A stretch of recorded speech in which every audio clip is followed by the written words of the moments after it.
When I woke up that morning, I had no idea what was ahead of me. This was a pure act of depravity. I knew, right then and there, that this case would be an unforgettable one. Bruce Wave, a student at the local high school. He was doing some algebra homework late at night when he fell asleep. That's when the perpetrator attacked and destroyed his homework. Poor kid.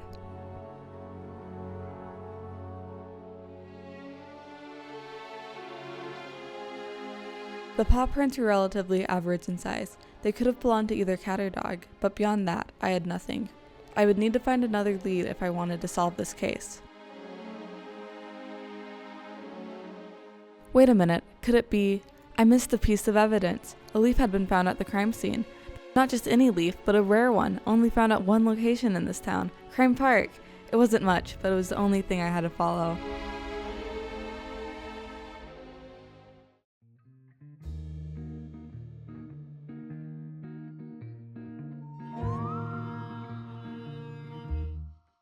Was that our perp? It could have been. I would have to interrogate any nearby witnesses to figure out who that dog was.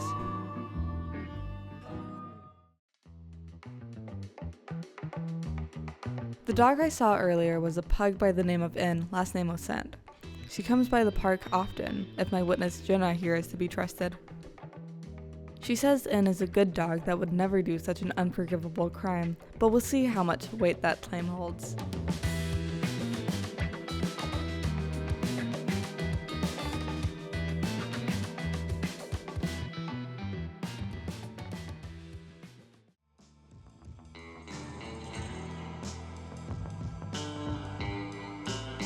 Aha, I had caught her. Now, it was time to learn what she knows.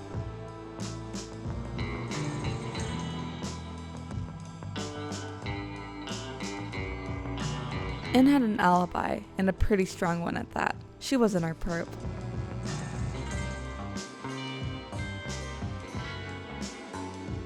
Was I hearing correctly? If N was being honest, then I just found a new lead.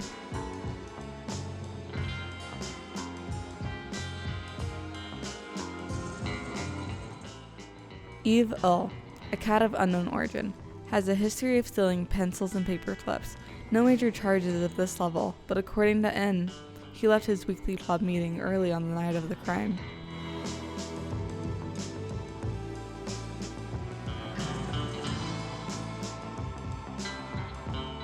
That was definitely means for suspicion, so I had my next lead.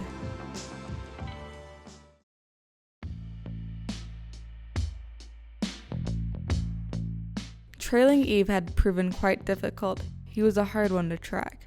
Luckily, each morning he goes on a run, but he wouldn't be able to run from this.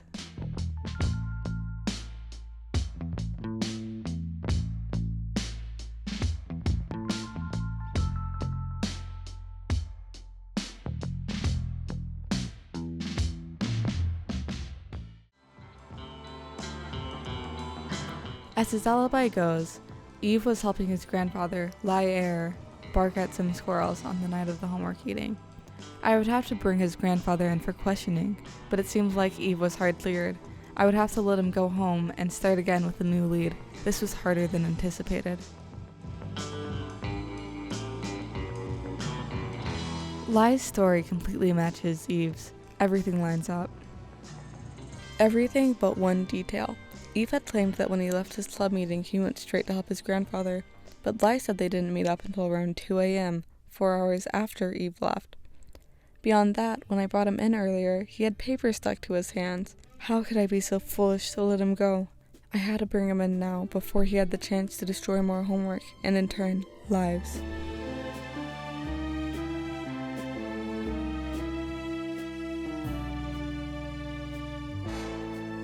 I spent the whole day looking for Eve. Hours passed scrutinizing every nook, cranny, every location he had ever stepped upon. I interviewed anyone who had ever met him, even in passing. But I was too late. Another student's life was ruined. He had struck again.